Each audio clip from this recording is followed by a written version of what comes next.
Hey everybody, it's Joe. Welcome back to the Inside Our Phillies podcast.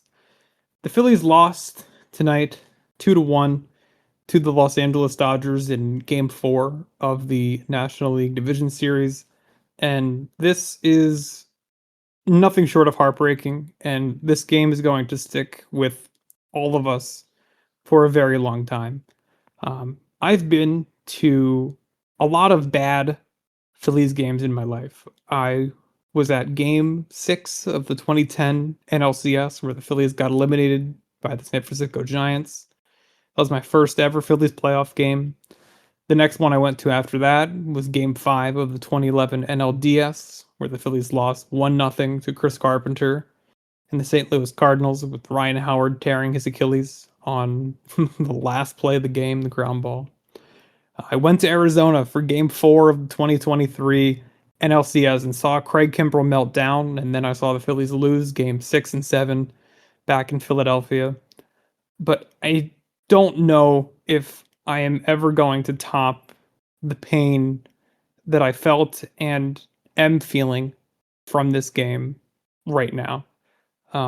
Being there in person was brutal. It felt like I was taken out of my body seeing the crowd go so crazy at what a stupid play Ryan Kirkring made.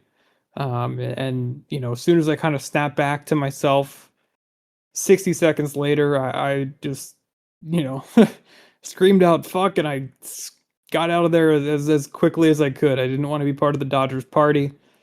Second I left, I got asked by a news reporter asking how I was feeling for ABC News 9 in Los Angeles. It's been hours now. It's 11 o'clock Pacific at the time that I'm recording this, and I am not feeling any less sick to my stomach. Actually, sick to my stomach.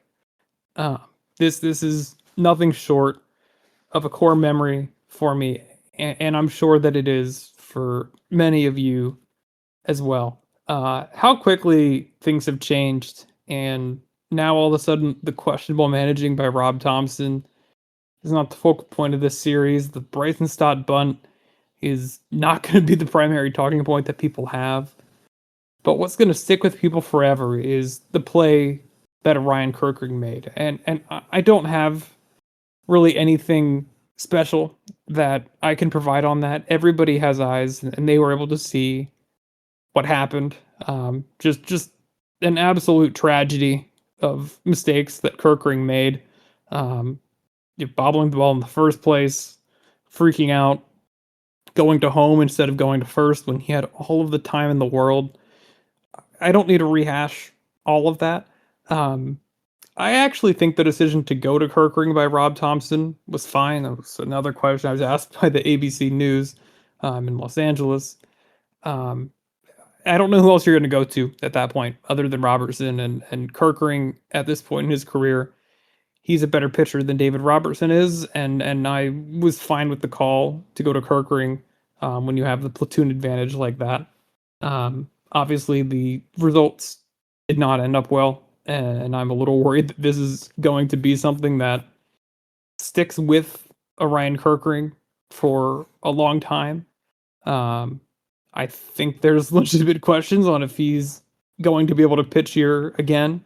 He seems mentally tough, and the interview that he gave in the locker room after the game is inspiring. Just how much ownership he took of what happened. It takes a lot of guts for a 24-year-old, the youngest player on the team, to do that, and I respect that tremendously. But for the rest of his entire career, when any Phillies fan thinks of a Ryan Kirkring, they're going to think of what happened in this game and what a winnable game this was. This was another game where the Phillies offense just did not show up.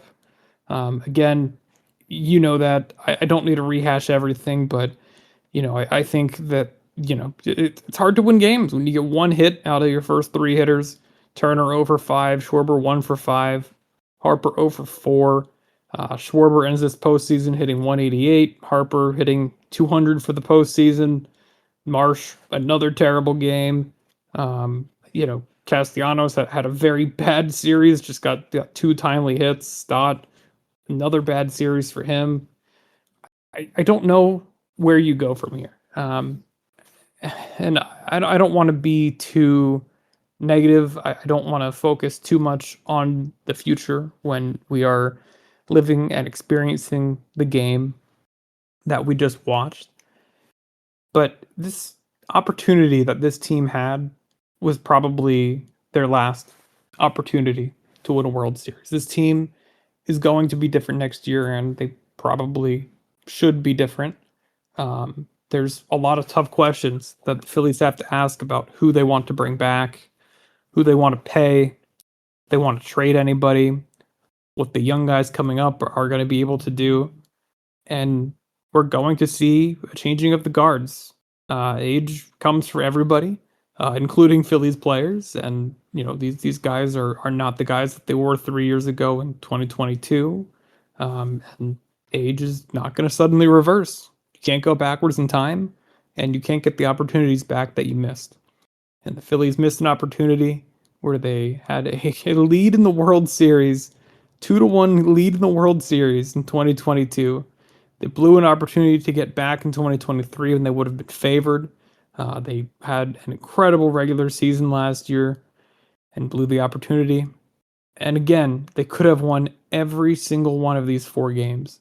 In not one of these games were the Phillies outmatched. And the Dodgers have an incredibly talented team. And I don't think I gave enough respect to the pitching staff of the Dodgers and just how deep their lineup is when they have Will Smith in there. It makes a real difference. But the Phillies hung with them. And if it wasn't for some questionable decisioning by Rob Thompson, if it wasn't for the errors and the walked runners that were brought in by Duran, which again, I'm not mad at the pitching. The pitching is not the situation. Like, even Kerkering, I feel bad for Kerkering. I mean, that is going to stick with him forever. It's going to stick with him for his entire life. But the offense is really what I'm going to remember for a long time, is just kind of letting this team down and letting this city down. But one more thing I wanted to get to with Kerkering. I my last high school baseball game, I played high school baseball for 2 years. I didn't play after that. I was a pitcher in high school. Sometimes I started. Mostly I was like a closer, late inning type. Just didn't have the stamina in my arm, right? But the very last game, I came in the ninth inning, high leverage, tying run on base. I allowed the runner to score, and eventually we got to a situation where it was first and second. Other team did a double steal, second and third. There was one out at the time, and the coach wanted to call an intentional walk after the double steal. But according to New Jersey rules, in that situation, you actually had to throw the baseball for an intentional walk like you used to in Major League Baseball. You couldn't just give the runner first base. I had never, ever in my entire life in pitching, fielding practice or anything like that worked on how to do an intentional walk, which was not an excuse. But I threw the ball away. I threw a wild pitch on an intentional walk, and the way that Kerkering looked shell shocked after what happened reminded me so much of how I felt in that moment, where I blew the game for my team with a walk-off intentional walk wild pitch. At this point, that was almost 10 years ago. That happened in the spring of 2016. And I still think about it all the time. Just kind of one of those core memories that will always stick with me. Just like tonight's game is a core memory that's also going to stick with me. But yeah, before we get too late into this, I kind of want to get to the listener questions. I know that people were filling up the podcast channel throughout the evening today, with with their questions. So, um, next one that we got, first one that we got, from Phil's Forever. This was in the beginning of the game. Depending on what happens, why didn't Topper go out with the bullpen, or why would Topper go all out with the bullpen? Um, I don't really have too much criticism over what Rob Thompson was doing with the bullpen. I think going to Duran in the seventh was a little bit strange, but I also completely understood. I think that they would have loved for Sanchez to get through that inning and then be able to go Duran for a clean inning in the eighth and for the ninth as well. But I think they were pushing Sanchez. I think that the one mistake that I'm really going to get on Rob Thompson for was bringing out Chris Sanchez in the seventh inning. That sixth inning was a super high stress inning for Sanchez. The playoff pitches, I'm sure they put so much more stress on your arm than a regular season pitch. And even though he was, only at about 80 pitches, I think it was time for the bullpen to come into the game, trust what was a rested bullpen, and trust that they're going to get the job done. But by pushing him, Duran was kind of put into a dirty inning, which he has not had a ton of experience with on the Phillies. And he walked a run in home. It is what it is. It's a shame. Especially he was ahead of the count. He only had walked one batter the entire season, at least for the time that he was on the Phillies. And yeah, I really don't really have much criticism over Rob Thompson's usage of the bullpen. I think that was generally okay. It's a must-win game. He treated it that way. I loved going to Jesus Luzardo. That was fun. Very cool. Uh, Question we got from Metsuck: why are LA crowds so pathetic? I could go on for this for a very long time. I went to college in Los Angeles, so I'm very familiar going to Los Angeles sporting events. The excuse you often hear is LA crowds don't care because they have so much to do in LA, which is true. There's so many awesome things to do in LA, and I love LA. But at the end of the day, I think it's just not, a sports area as much as the, Northeast is. That is what it is, for better or for worse. But the amount of empty seats, crazy. And I understand, and I emphasize with the fact that this was a 3 p.m. game, local time on a Thursday. That's not really a time conducive to getting a big crowd. But Citizens Bank Park would have been sold out with 3 times over people having interest in going. That if they had a 3 p.m. game on a Thursday. So no excuse for that. Dodger Stadium also sits 10 or 12,000 more people than any other park in the major leagues. So that definitely can make it look a little bit more empty, even if there were actually a lot of people there. But you go to the corners of the reserve level, which is the second highest level at Dodger Stadium, and it's just so empty, which is crazy to see for a playoff game. Next question we got from Philly No Thrill: when will we score runs? Unfortunately, the answer is that we will score run, not runs. And to answer the next question from Metsuck: will one run be enough? No, it won't. It will not be enough. So, unfortunately, these are questions that we have bad answers to. Next question we got: why do I let this team suck me back in all of the time? From Metsuck. I think that the Phillies tried to optimize for the pain that they would inflict on their fan base, with all of these games being winnable, with them winning yesterday and what was such an uphill battle for them. They got a lot of people believing they took the lead after an immense struggle to get that lead in the game today. Nick Castellanos of all guys coming in, and it's. They did everything they could to get people in. They had people bought in, over the course of the season. Even the doubters eventually came over. I came over, and I was a believer in the Phillies when I had questions for the vast majority of the season. But they let me down. They let all of us down, and that's how they're going to be remembered, which is a shame. Got some more questions over, the thoughts on Kirkering, which we did get into. But yeah, next thing we have from Coaster Craze, he said that he wanted Rob Thompson fired and the end of an era. I do agree that this is the end of an era. I think that there's going to be a lot of changes that we see with the Phillies next year. And maybe, hopefully, one of those changes is going to be with Rob Thompson. I think it would be just absolutely insane to bring the entire coaching staff back. Kevin Long, I'm not exactly sure what he's doing here. Rob Thompson did make a lot of poor tactical decisions in this series, and while I don't think managers usually have that big of an impact on winning or losing games, I do think that Rob Thompson had an impact in this series. You look across the diamond and catcher could be different next year. I don't think anybody would be shocked if JT Realmuto did not come back.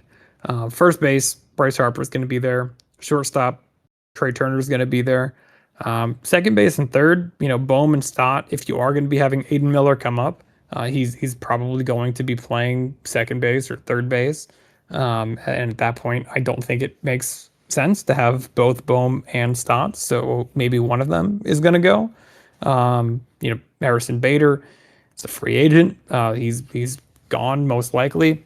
I think Nick Castellanos, even with 1 year left on his contract, it's expected that Nick Castellanos is not going to be a Philly anymore. And if you do want to find a positive to take away from this game, it's that you just saw his last game as a Philly, which will make a lot of people happy. And then Brandon Marsh, while he had a terrible series, he did have a pretty good year overall, and I do expect him to still have some kind of role in the outfield. Max Kepler, probably not. And then obviously Ranger Suarez on the pitching side is not going to be here next year as well. So a lot of changes are coming, and I personally don't think that it's a bad idea to retool. I know it's a little bit awkward too when you're hosting the All-Star game and you're coming off of back-to-back division titles. But for the long-term health of this team, I have serious questions about signing aging players coming off of really good career years to long-term deals. And if you can get JT Realmuto, Kyle Schwarber for 2 years, for JT, 3 years for Kyle Schwarber, then sure, sign it. Like, I'm all for that, and I think that's a good idea.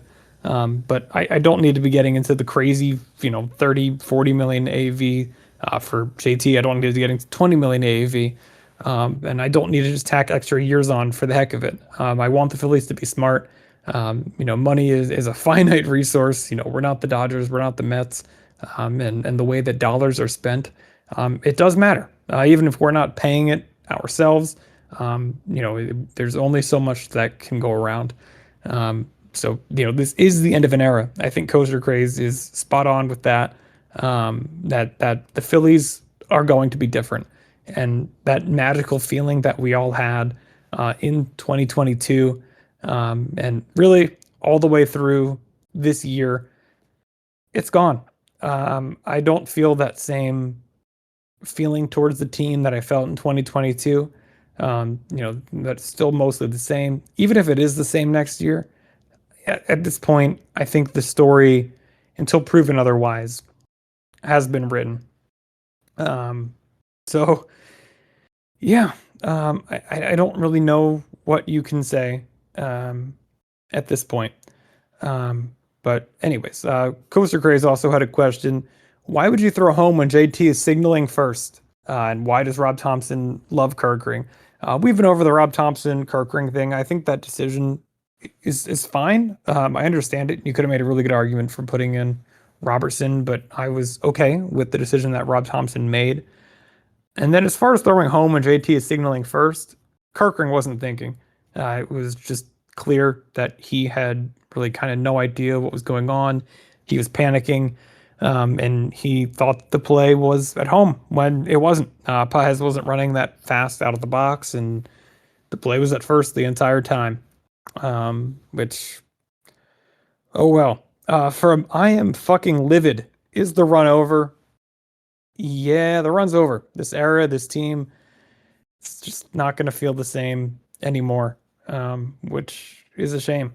Next question, last question we got from Amphibious Bean. Do you ever want to see Kerkering pitch for the Phillies again, even if he's put in a Max Lazar role? Yeah, I am upset at Karkering, but he's 24 years old. He's younger than me, which makes me feel old, even though I'm only 25. And if he can get over this mentally, that's going to build toughness in him that I think is going to be really important to how he pitches. I think Ryan Kerkering needs a third pitch. The sweeper and the fastball, they're not enough. Like, just teach the man to change up, and that'll do wonders for him. But I still have faith in Ryan Kerkering, and he's a pre-arb guy that the Phillies will have for a long time. Unless something goes horribly south.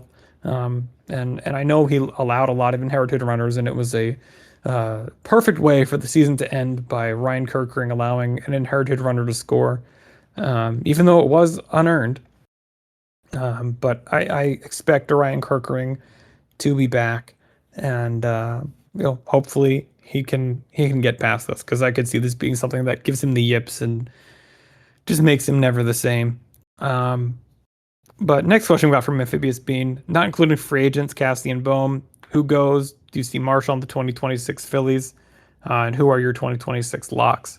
We kind of just went over this, but I think that as far as locks go, obviously Bryce Harper's a lock, Trey Turner's a lock, Zach Wheeler, Chris Sanchez are locks. Though maybe if the Phillies do completely decide to sell, maybe they'd be like, hey, let's sell super, super, super high on Chris Sanchez and try to rebuild the farm system in one trade. But that's not happening in 99.999% of cases. You expect Duran to stay. There's a lot of there's still a good core. Even if you want to take a retooling year and get rid of Stott and Bohm and try to trade Zach Wheeler and see what you can get for him, and kind of take like a 3 to 5 year time horizon instead of a 1 to 2 year time horizon. There's a lot of valuable players on this team that we will want to keep around. So while the team is going to probably be different and feel different, it's still going to be the Phillies next year, right? And the changeover is unfortunately not going to be as much as I think you're hoping for, Amphibious Bean, and as for what I'm hoping for as well. So I'm sure everybody can hear, but I am completely losing my voice. I was screaming fuck at the top of my lungs during the game, and I do not know how much more my voice can take. So I'm happy that I was able to get through everybody's questions. I want to thank everybody for listening to this, not only today, but throughout this short, unfortunately, postseason and the season since we started this podcast. We are going to keep up the content during the off season. Maybe not twice a week, but once a week sounds pretty reasonable for the off season.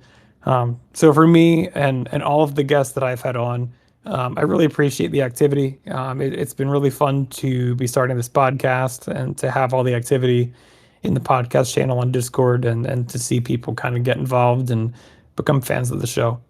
It's, I think, a cool thing to do, and I hope that next year I can keep on taking things a step further and do more similar things to what I did, in Lehigh Valley with Garrett Stubbs this year. So anyways, with that being said, I would expect the next podcast episode to come out at some point over the weekend or early next week, kind of take a little bit more of a retrospective with a couple of days behind us. So I will talk to you all then, and I hope you have a great day.